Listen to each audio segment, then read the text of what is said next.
Students at Ulster BOCES Career and Technical Center in Port Ewan were busy little elves throughout December, collecting and packing up all sorts of toys, games, and books, with the hopes of bringing some holiday cheer to some underprivileged children. For many, this toy drive brought back memories of their own holiday experiences. I've always wanted a baby like this. I know, and I always wanted to go to Vegas. It's always been my thing. The masterminds behind the toy drive belong to an academic club called SkillsUSA, and part of its mission is to foster community awareness. The toys they collected will be delivered to the YWCA's Ulster County Family Court Children's Center in Kingston to children whose parents are engaged in family court proceedings. Family Court Children's Center takes care of the kids when the parents have to go to court and settle their differences. And children don't really need to see or hear what's going on in adult lives. That's what's around with a lot of our children today. They're so mixed up because they're so young and they're trying to be made adults. But by coming to our center, we provide a safe haven where they can play and they can talk and they can do activities.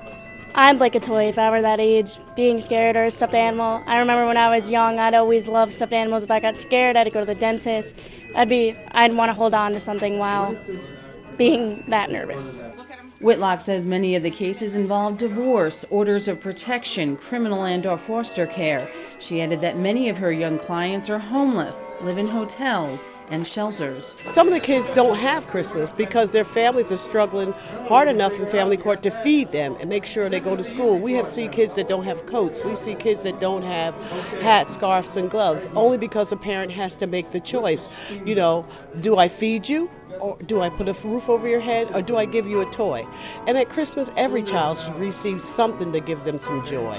Whitlock was proud of the students' generosity, explaining that because the center is a not-for-profit, they would have to organize their own fundraising projects to obtain these types of luxuries. I think it's awesome when young adults take out of their time to do for other children that are less fortunate, or maybe not even less fortunate, just children that they don't know, to make sure kids have, what they need for the holiday season.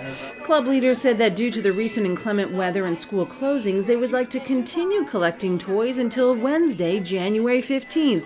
Anyone wanting to drop off a new toy or stuffed animal can do so at Ulster BOCES during regular school hours.